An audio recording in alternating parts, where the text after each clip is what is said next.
Noob D&D Dad here with some more stories of the Veterans group and how I'm DMing it as a total noob DM. So the players head to Butterskull Ranch, and I decide to have orcs spread around in these various places by themselves, messing around in here. I think I got that idea from Bob World Builder, and then there's going to be orcs to find in here. So my players do a pretty good job of approaching and killing everything in sight, and then once they get into the actual building, they just start like looting it. So yeah, they're like killing everything, but they're just like stealing everything. So since Big Al is a retired sheriff, when they're rooting around in his bedroom, I have them find like an old flask, like a silver flask with like a retirement sheriff star on there. And of course the rogue just immediately pockets that.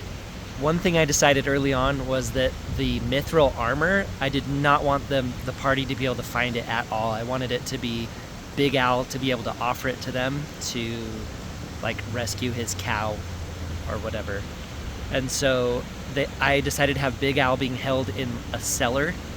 And at this point, my players had been injured quite a bit, and it's starting to be a joke that the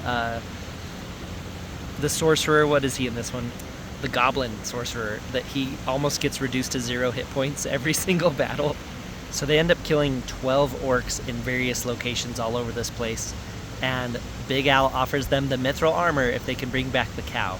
So they go get the cow, bring it back, and he says there's this shrine nearby that the legend has it that the local townspeople a long time ago hid all their treasure there. So you might want to check that out. So just kind of like NPC hint to go check it out. And this shrine, this is the Shrine of Savras. This ends up being an epic battle. So here's the shrine. One change that I made was that I actually changed the orientation. So I have this way be south. So I just kind of rotated it around so that the one tower that's intact is on the north, so that when they approach it from the north, that tower is right in their business.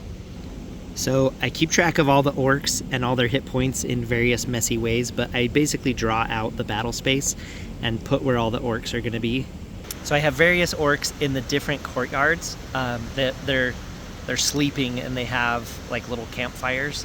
And so I have, when the players finally get their attention, I have like one group at a time come running at them so that they don't get so overwhelmed. And then in each group, in each courtyard, I have one orc who just doesn't bother to get up from, like, they're just like asleep and like miss the battle. But one thing my party did that I thought was tactically awesome was they had the sorcerer and the rogue go up in the tower and just be range attacking people. Then they had the paladin and the bard down at the base of the tower protecting the base so that the orcs couldn't make it up into the tower.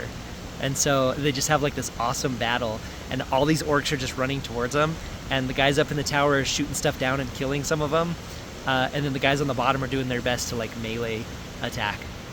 So before they enter the main like altar chamber, they come in here and do some more fighting. And I have an ogre kick down the door, and it has an orc riding on its back and just comes charging out at them. Anyway, and they fight it to the death, and once they're in this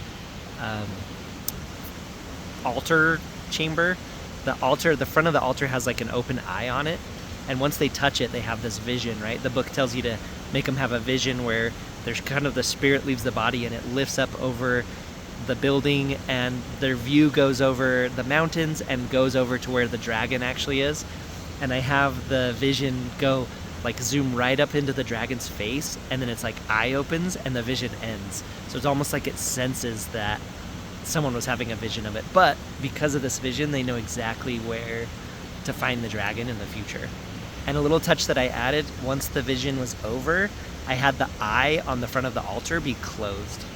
So they push the altar out of the way because they realize it's slightly above the ground. So then they can get the little treasure underneath it and get the mystery key and the gold. And they realize that the bell in the bell tower is actually like solid gold and not brass because the paint is like flecking off and falling on the ground. So they climb up on the roof and basically break it free so it falls down and hits the ground and like bends it. And it's like 50 pounds of gold. And the book says it's worth 2,500. And so they are like so determined to go sell this thing. So they have all the horses.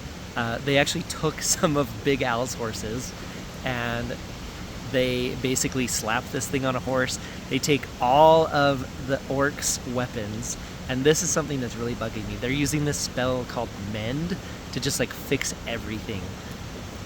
So all these axes are like in pristine condition, and they get the bell and they basically head off down the road to go cash in at town on their quests that they've completed and sell their treasure, right? But for a future round, I'm like, yeah, you guys think you're gonna make it all the way to town with all that gold and treasure showing without getting someone's attention? Yeah. So look forward to what I have happen to them on the road with all this treasure. And the players still have not used the 10 homebrew grenades I had them find, so stay tuned for when they do finally use all of them. And I will tell you, they have used all of them, and it was awesome. So that's coming up soon. And believe you me, this shrine is absolutely going to play a bigger part in the rest of their campaign, so look forward to more of that too. So this has been the next couple sessions of the Army Veterans group that I'm DMing for, because I'm DMing for two groups, my son and my friend, and this Army Veteran group.